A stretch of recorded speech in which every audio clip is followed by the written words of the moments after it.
ಅದರಲ್ಲಿ ಏನಂತ ಗೊತ್ತಿಲ್ಲ. ಈಗೇನು ನಮ್ದು ಯಾವುದೋ ಒಂದು ಸರ್ಕ್ಯುಲರ್ ಇಟ್ಕೊಂಡು 2023 ಸರ್ಕ್ಯುಲರ್ ಇಟ್ಟು ಯಾವುದೇ ಪಠ್ಯೇತರ ಚಟುವಟಿಕೆಗಳನ್ನ ಮಾಡಬಾರ್ದು ಅಂತ ಹೇಳಿ ಶಿಕ್ಷಕರಿಗೆಲ್ಲರಿಗೂ ನೋಟಿಸ್ ಕೊಟ್ಟಿದ್ದಾರೆ.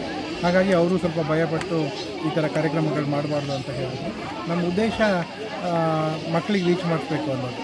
ಅವರು ಯಾವುದೇ ಥರದ ಜಾಗ ಕೊಡಲಿಲ್ಲ ಅಂದರೂ ತೊಂದರೆ ಇಲ್ಲ. ನಾವು ಶಿಕ್ಷಣದ ಬಗ್ಗೆ ಏನು ನಾವು ನಾಗರಿಕರಾಗಿ ನಮ್ಮ ಕರ್ತವ್ಯ ಅದು ಮಕ್ಕಳಿಗೆ ಏನು ನಮ್ಮ ಕೈಲಾಗಿರೋದು ಒಂದು ಸಹಾಯ ಮಾಡಬೇಕು ಅನ್ನೋ ಉದ್ದೇಶ ಇಟ್ಕೊಂಡು ನಾವು ಈ ಕಾರ್ಯಕ್ರಮ ಹಮ್ಮಿಕೊಂಡಿದ್ವಿ ನಮ್ಮ ಒಕ್ಕೂಟದ ವತಿಯಿಂದ. ಆ ಒಕ್ಕೂಟದ ವತಿಯಿಂದ ಅದನ್ನು ಮಾಡಬಾರ್ದು ಅಂತ ಹೇಳಿ ತಡಿಲಿಕ್ಕೋಸ್ಕರ ಕಾಣದ ಕೈಗಳು ಕೆಲಸ ಮಾಡಿ BO ಕಡೆಯಿಂದ ಶಿಕ್ಷಕರಿಗೆ ನೋಟಿಸ್ ಕೊಟ್ಟು ನೀವು ಯಾವುದೇ ಕಾರ್ಯಕ್ರಮ ಮಾಡಬಾರ್ದು ಅಂತ ಹೇಳಿದ್ರು. ಆದರೂ ಪರವಾಗಿಲ್ಲ, ನಾವು ಕೊಡಬೇಕು ಅಂತ ಹೇಳಿ ಕಾರ್ಯಕ್ರಮ ಹಮ್ಮಿಕೊಂಡಾಗ SDMC ಸದಸ್ಯರು ಮತ್ತು ಪೋಷಕರು ನಾವು ಶಾಲೆಯಲ್ಲಿ ಅಥವಾ ದೇವಸ್ಥಾನದಲ್ಲಿ ಶಾಲೆ ಆವರಣದ ಹೊರಗಡೆ ನಾವು ತಗೊಳ್ಳಿಕ್ಕೆ ರೆಡಿ ಇದ್ದೀವಿ, ನೀವು ಕಾರ್ಯಕ್ರಮ ಮಾಡ್ತೀವಿ ಬನ್ನಿ ಅಂತ ಹೇಳಿ, ರಜಾ ದಿನ ಆದರೂ ಪರವಾಗಿಲ್ಲ ಬನ್ನಿ ಅಂತ ಹೇಳಿದ್ರು. ಸೊ ಹಾಗಾಗಿ ನಮಗೊಂದು ಖುಷಿ ತರುವಂಥ ವಿಚಾರ. ಆಮೇಲೆ ಎಲ್ಲರೂ ನಮ್ಮ ಒಕ್ಕೂಟದ ಸದಸ್ಯರು ಮತ್ತು ಇಲ್ಲಿರೋಂತಹ ಏನು ಗ್ರಾಮದ ಸದಸ್ಯರೆಲ್ಲರೂ ಸೇರಿ ಈ ಕಾರ್ಯಕ್ರಮ ಕೈ ಜೋಡಿಸ್ಕೊಂಡಿದ್ದಾರೆ. ಅದು ಒಂದು ಹೆಮ್ಮೆಯ ವಿಚಾರ. ಯಾಕಂತ ಹೇಳಿದ್ರೆ ಶಿಕ್ಷಣಕ್ಕೆ ಅವ್ರು ಒತ್ತು ಕೊಡ್ತಾ ಇದ್ದಾರೆ.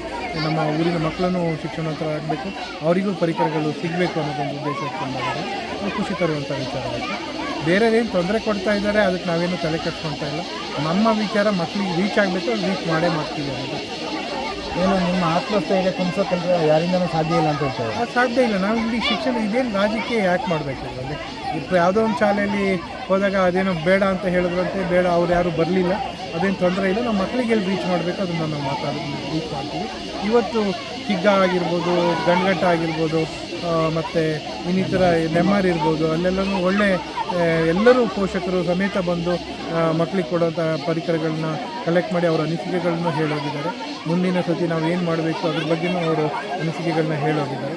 ನಮ್ಮ ಉದ್ದೇಶ ಇಷ್ಟೇ, ನಾವು ಶಿಕ್ಷಣ ಕ್ಷೇತ್ರದಲ್ಲಿ ಶಿಕ್ಷಣ ಬೆಳೆದ್ರೆ ಊರು ಬೆಳೆಯುತ್ತೆ, ಊರು ಬೆಳೆದ್ರೆ ದೇಶ ಬೆಳೆಯುತ್ತೆ ಅನ್ನೋ ಉದ್ದೇಶ.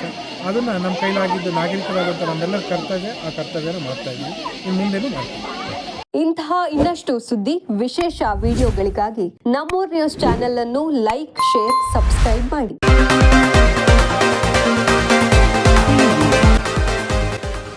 ನಮ್ಮೂರ್ ನ್ಯೂಸ್, ಇದು ನಿಮ್ಮ ಧ್ವನಿ.